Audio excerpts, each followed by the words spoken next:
La educación está reprimiendo los talentos y habilidades de muchos estudiantes y está matando su motivación para aprender. El líder en educación y creatividad, Ken Robinson, llama hoy en redes a demoler una educación nacida para y por las sociedades industriales. La sociedad de la información actual necesita jóvenes creativos y motivados.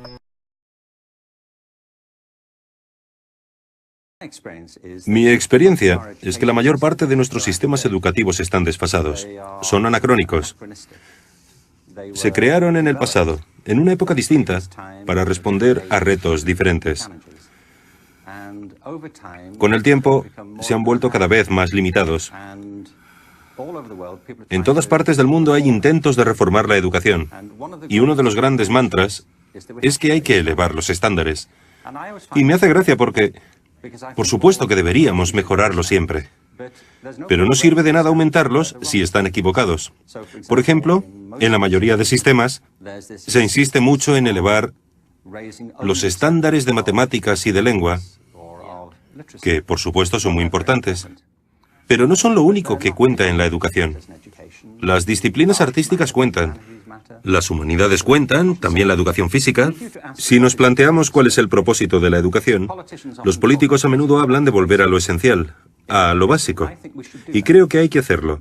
Pero primero tenemos que ponernos de acuerdo sobre qué es lo esencial. Las características de la enseñanza es que hay una jerarquía de asignaturas en las escuelas. En la mayoría de sistemas tenemos arriba de todo de la jerarquía la lengua, las matemáticas y las ciencias. Un poquito más abajo están las humanidades, como la geografía y los estudios sociales, o la filosofía, cuando se enseña. Y debajo de todo están las disciplinas artísticas.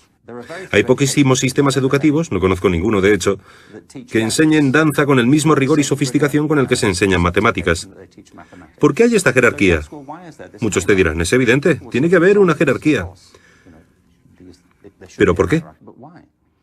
Creo que hay dos motivos. El primero de los cuales es económico. Se cree que las materias que están más arriba en la jerarquía son más relevantes para el mundo laboral. Para encontrar trabajo. Sí. Y te encuentras con afirmaciones como, no te dediques al arte, jamás serás un artista ni te ganarás la vida con el arte. No hagas música, es muy difícil salir adelante como músico. Así que un argumento es claramente económico. Pero lo interesante es que nadie te dice, no te centres en las matemáticas, nunca serás matemático, ni tampoco, olvídate de la química, jamás serás químico.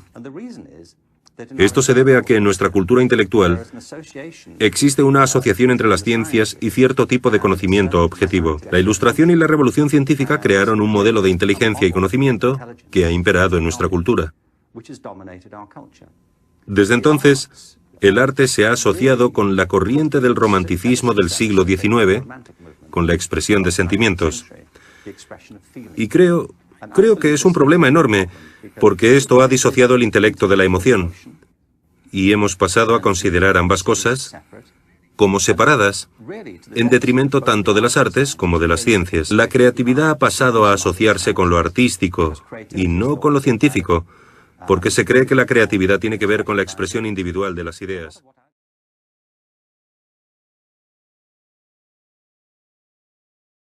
En mi opinión, la educación, desde la guardería hasta la formación de adultos, tiene en líneas generales tres objetivos. O por lo menos debería tenerlos. Uno de ellos es económico. Es innegable que una de las grandes expectativas que tenemos sobre la educación es que si alguien tiene estudios, estará en mejor posición para conseguir un trabajo, y la economía se beneficiará. El problema es que las economías del mundo han cambiado diametralmente en los últimos 50 años. El mundo cada vez está más dominado por los sistemas de información. Estamos inmersos en una economía de servicios y la industria se ha trasladado fuera de Europa. Tenemos un sistema de educación industrial. Es un modelo de la educación basado en la producción. El segundo gran reto educativo es de índole cultural. Una de las cosas que esperamos de la educación es que ayude a las personas a comprender el mundo que les rodea y a desarrollar un sentimiento de identidad cultural, una idea sobre su lugar en el mundo. El problema es que el mundo también se ha transformado culturalmente en los últimos 50 años. No tiene nada que ver con el mundo en el que crecimos. Cada vez es más interdependiente, más complejo y también más peligroso culturalmente en algunos aspectos, más intolerante en ciertas cosas. El tercer gran objetivo de la educación es personal. Lo saben los que tienen hijos, pero también cualquiera que esté vivo.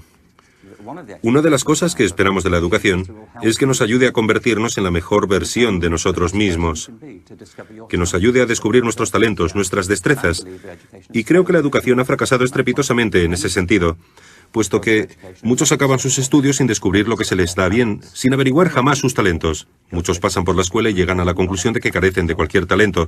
Y esto sucede porque en el fondo tenemos una visión de las aptitudes muy limitada.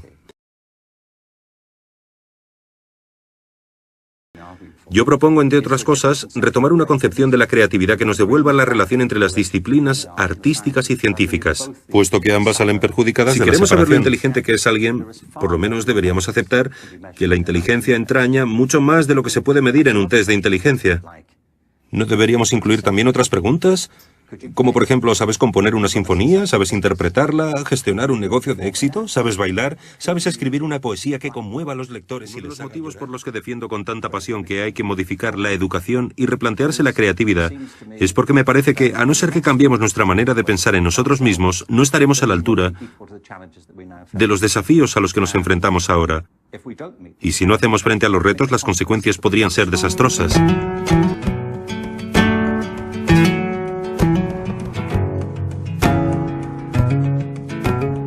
Si no estás dispuesto a equivocarte, nunca llegarás a nada original. Ken Robinson.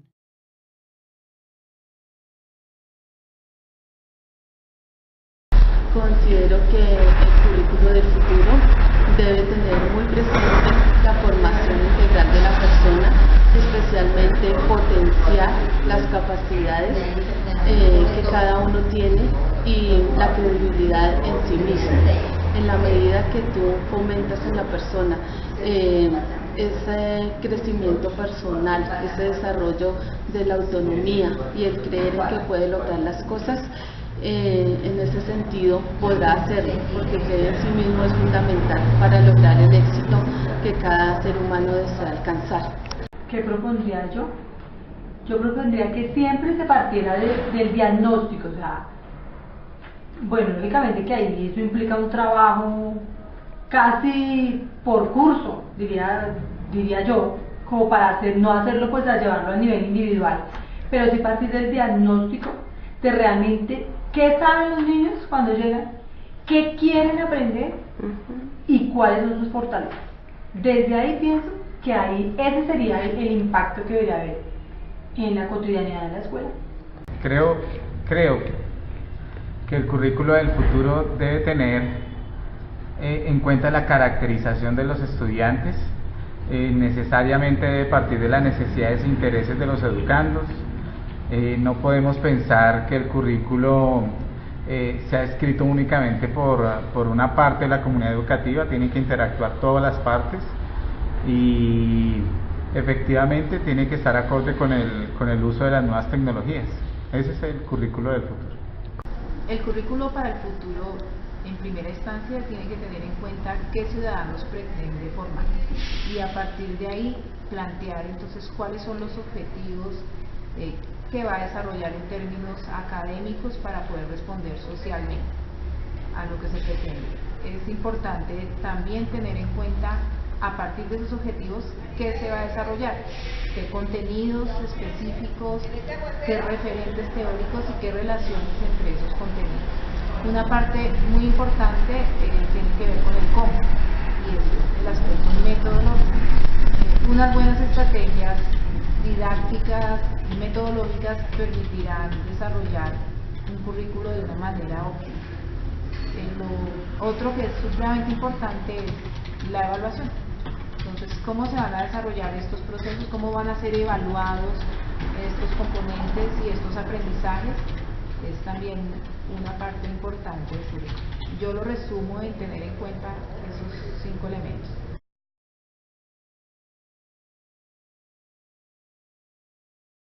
Uno de los mayores problemas o debilidades del currículo actual es que se centra en los contenidos, en los conocimientos, que no es por demeritarlos, pero quizás no son lo fundamental para las exigencias del mundo actual, en el que se requiere más el fortalecer la formación de la persona en sus valores, y los conocimientos pues los podrá alcanzar en la medida en que desarrolle todas sus habilidades y potencialidades. Bueno, creo que el currículo del futuro debe tener la posibilidad de desencajonar a la gente de las temáticas, porque realmente esas temáticas están haciendo que el currículo sea un currículo tradicional y la escuela, siento desde mi punto de vista que hemos quedado atrás del desarrollo social, del avance de nuestras nuevas generaciones. Estamos sujetos a unas temáticas que hay que ver, que hay que cumplir, y fuera de eso, sin unas dinámicas que cautiven a los jóvenes de hoy en día. Creo que el principal problema del plan de estudios actual o el currículo actual es que no hay